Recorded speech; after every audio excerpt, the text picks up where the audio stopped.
गुटखा विक्रेत्यांचा कहर, आमदारांच्या टिप्पणीनंतर देखील पोलीस विभाग अभिज्ञ. महासंगम न्यूज नेटवर्कने अकोले तालुक्यातील अतिशय प्रकर्षाने पुढे येणाऱ्या या प्रश्नाबाबत एक महत्त्वाचा खुलासा जनतेसमोर आणण्याचा केलेला हा एक प्रयत्न. महासंगम न्यूज नेटवर्कच्या टीमने अकोले तालुक्यातील शाळा व कॉलेजेससमोर काही दुकानांमधून गुटखा खरेदी केला. महाराष्ट्र राज्यात गुटखाबंदी असताना देखील शाळांच्या आवारात सर्रासपणे गुटखा विकला जातोय. याला जबाबदार कोण? गुटख्याची मलाई नक्की खातंय तरी कोण? पोलीस प्रशासनाची हातावर गडी तोंडावर बोट.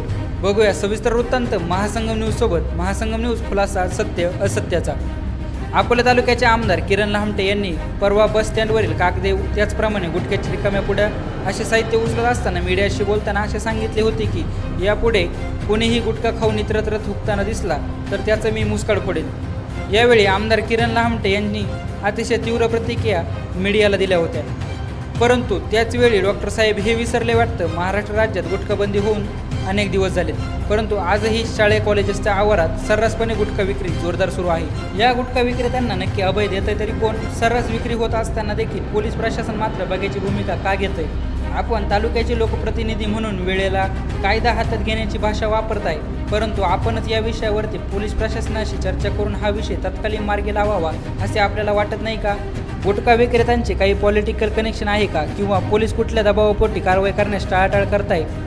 अकोले तालुक्यातील अनेक लहान मुले तसेच शाळकरी मुले, अल्पवयीन मुले गुटखा खाऊन इतरत्र थुंकताना, व्यसन करताना आपल्याला दिसून येते.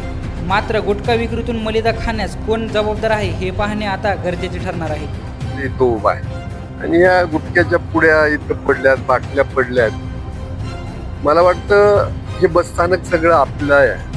आपल्या राजांच्या नावाने हे बसस्थानक आता ओळखलं जात आहे. जबाबदारीने वागा. तरुणांनी गुटखी खाली नाही पाहिजे. स्वतःची तोंड तर सोडून घेतलेत, पण तुम्ही असं चुकून घाण करताय. बसस्थानकावर पुड्या फेकताय. ज्यांनी कोणी ह्या बॉटल्स आहेत, काय तुम्ही हे कोल्ड ड्रिंक्स पिताय, त्या घरी घेऊन जा ना किंवा कचरा कुंडीत टाका. असं केलं पाहिजे. मी सुंदर बसस्थानक बनवलं, मी 10 माझं काम करतोय. तुम्हाला जर भारत माझा देश आहे असं वाटत असेल, म्हणजे आपल्याला सगळ्यांना हा देश आपला आपलं वाटत असेल, तर त्याच्यासाठी सगळ्यांनी हे असं भारत घाण करण्याची, ही भूमी घाण करण्याचं काम करू नये ही नम्र विनंती.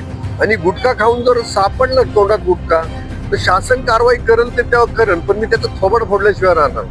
म्हणजे ज्या हेतूनं आम्ही या मातीवरती प्रेम करतोय, तर तुम्ही पण त्या हेतूनं प्रेम केलं पाहिजे. जर तुम्हाला या अकोले तालुक्यात राहायचं ना, ते गुटखा खाऊन तुम्ही जर दोराळा कराल किंवा दारू पिऊन मारामाऱ्या कराल, तर असलं काही जमणार नाही.